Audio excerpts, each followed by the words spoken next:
To Jesus through Mary. Night of Mary, the mission. Friends, let us dedicate this session in honor of our Blessed Mother. O Mary, my Mother, give me a heart gentle and kind that has full confidence in Thee, so that all my words, thoughts, and intentions may bring glory and honor to Thy Son, Jesus Christ our Lord. Amen. In the true devotion to Mary, St. Louis de Montfort calls a consecrated person as a slave of Mary. Yes, the slave surrenders all his goods, both interior and exterior, and value of all his good actions and intentions. So his will is fully dedicated in serving his mother. Now, then, how can he be a Knight of Mary? As we all know, we are living in times of the New Age revolution, where societies are infiltrated with more ideas of modernism, relativism, etc. When a slave of Mary makes Mary the queen of his heart, he has to externally fight the forces of the revolution and even face constant white martyrdom and lifelong persecution, not only from unbelievers but even from his own lukewarm Christian brethren. So he is a fighter, not with arms, but with the sword of the Word of God, shielded by the mantle of the Blessed Virgin Mary, and with the rosary as his weapon. He has to fight against the three enemies of the spiritual life, namely the flesh, the world, and the devil. So now, let the Knight of Mary be brave. Let him understand the depth of his vocation and his mission. My friend, listen attentively to what we are going to say and try to understand it well. We have a great mystery which is enwrapped in the consecration to the Blessed Virgin Mary. At the time when the angel Gabriel announced to Mary that the Son of God desired to be born of her, he announced that this Son of God became her Son, would be called Jesus, which means Savior, and she realized that this Savior wanted to associate her in his work of redemption. She saw that by consenting to cooperate with the divine offer, she would be consenting to cooperate not only in the mystery of the incarnation, but also in that of the redemption. So she gave her consent from that moment until the last sigh of Jesus on the cross. She worked with him in the redemption of man. She furnished the substance of the victim and nurtured him in the view to the final sacrifice. She united her prayers and sufferings with his. Her will was one with his will. She offered her Son to the Heavenly Father for the supreme immolation. Jesus was the Redeemer and she was the co-redemptrix. Now understand this well. The calls and the gifts of God are irrevocable. The cooperation which she gave her Son at Nazareth and on Calvary, she must give until the end of time. Having given Jesus to the entire world on the day of the Incarnation, she must give him to every human being in particular throughout the ages. Being a co-operatrix with Jesus in the work of the redemption, she must remain his co-operatrix in the application of the redemption to each individual soul. For the redemption is not yet fully accomplished. The grace of salvation merited for all on Calvary must still be applied to each man as he comes into this world. Such is her mission until the end of time. With Jesus, she worked at the general redemption of man. Now, with Jesus, she must work at their conversion and sanctification until the end of time. In fact, could it be otherwise? By becoming the mother of Jesus, she became the mother of all those who were destined to be his brothers and sisters. Should she not, therefore, like a true mother, watch over the life and the salvation of all those to whom she has given birth spiritually? As you see, on the day of her entry into heaven, God confided an apostolic mission to her, an apostolic mission that is universal, even as was her action as co-redemptrix and as is her spiritual motherhood. Yes, she the queen of the apostles, not only because she watched over the first apostle with maternal affection, not only because she obtained fecundity for the work of their successors, who without her intervention would be powerless to do the least good to souls, but also because the apostolate is only limited participation in the universal apostolate which was first confided to her. This apostolate is a struggle. She must snatch each and every individual soul from Satan in order to lead it to Jesus and to the Father. At the moment of the tempter's triumph over our first parents, God foretold him his defeat. I will put enmity between thee and the woman, and thy posterity and her posterity. She will crush thy head. She crushed his head already at the first moment of her immaculate conception, but that victory was only the first of an infinite series of victories. Even to the end of time, she must crush his head. She, his irreconcilable adversary, more terrible than an army in battle array. In the struggle for souls, she already defeated him while the church was in its infancy. Since then, she has destroyed every heresy in the entire world and has brought innumerable sinners back to the path of salvation. Now, God has decreed that from century to century, her conquering action should become more and more manifest. Especially in these latter times, He wishes it to appear before the eyes of all with unprecedented clearness. Satan seemed to be triumphing in this world of revolution today. But fear not, precisely because his power is growing. God wishes her to appear more openly in order to crush his head. A tremendous victory is reserved for her. Her kingdom must be established throughout the world. Her reign must come so that the kingdom of her Son may eventually be fully realized.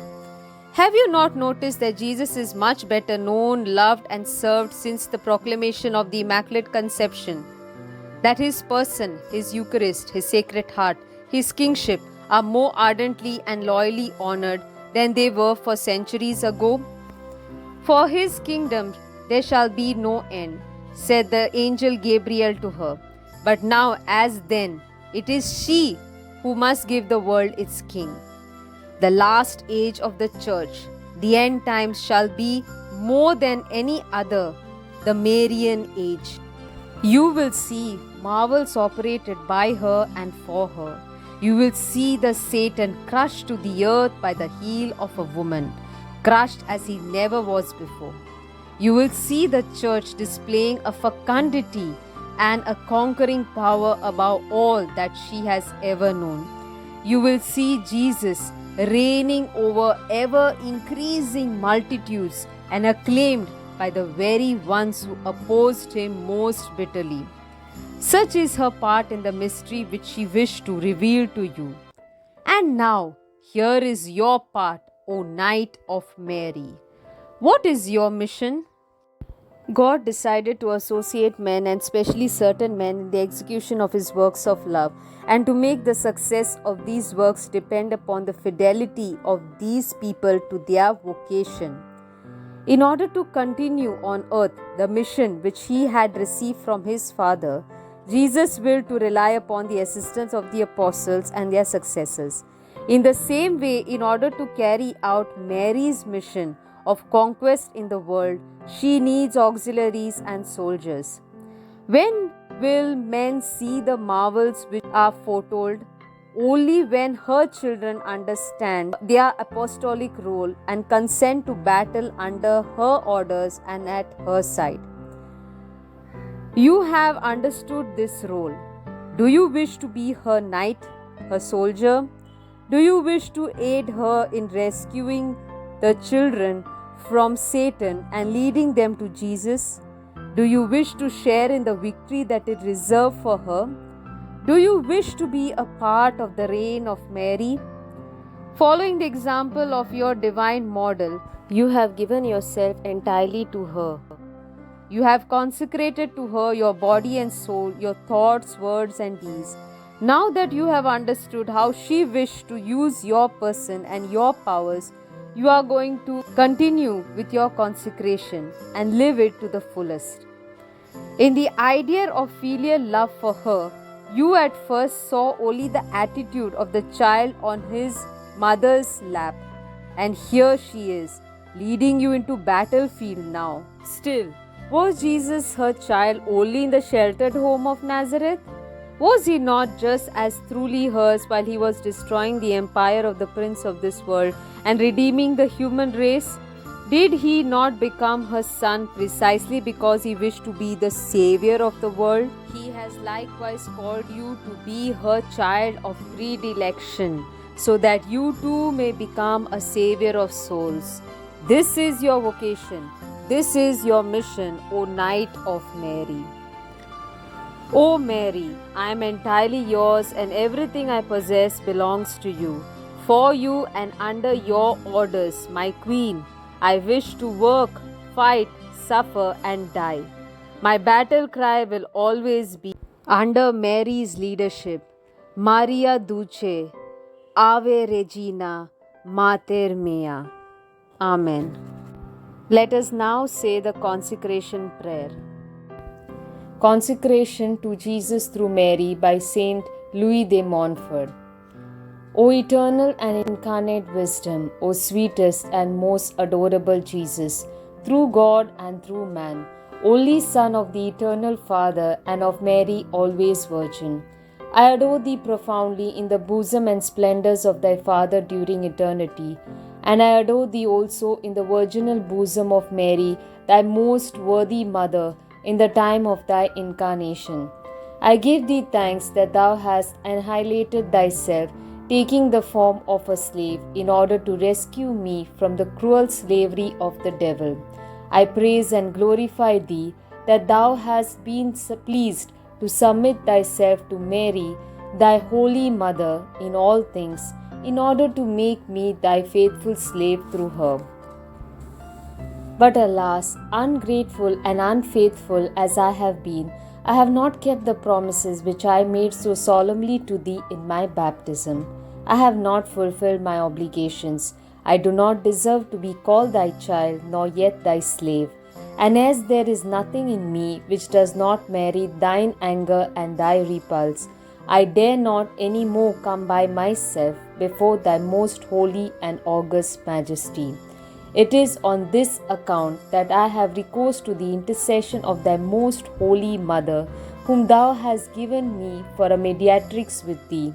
It is through her that I hope to obtain of thee contrition, the pardon of my sins, and the acquisition and preservation of wisdom. Hail then, Immaculate Mary, living tabernacle of the divinity, where the eternal wisdom willed to be hidden and to be adored by angels and by men. Hail, Queen of heaven and earth, to whose empire everything is subject which is under God. Hail, O sure refuge of sinners, whose mercy fails no one. Hear the desires which I have of the divine wisdom, and for that end receive the vows and offerings which in my lowliness I present to thee. I, a faithless sinner, renew and ratify today in thy hands the vows of my baptism.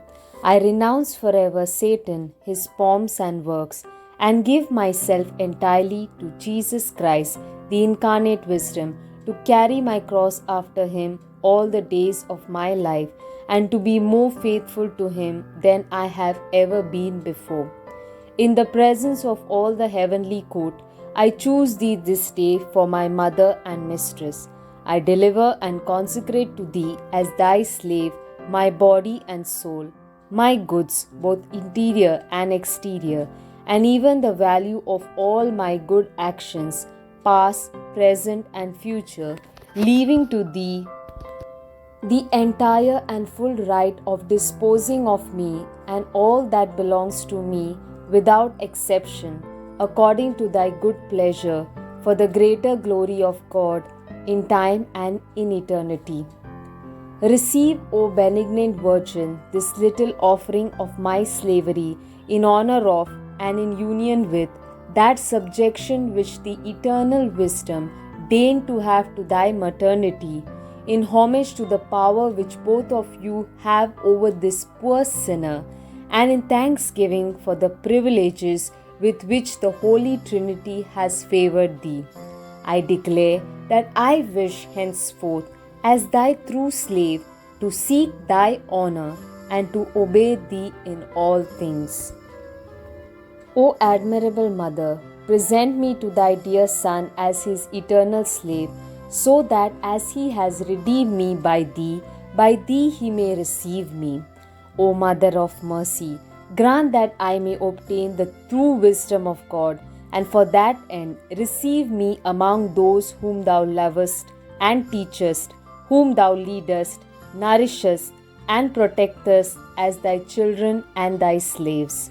O faithful Virgin, make me in all things so perfect a disciple, imitator, and slave of the incarnate wisdom, Jesus Christ thy Son, that I may attain by thine intercession and by thine example to the fullness of his age on earth and of his glory in heaven. Amen.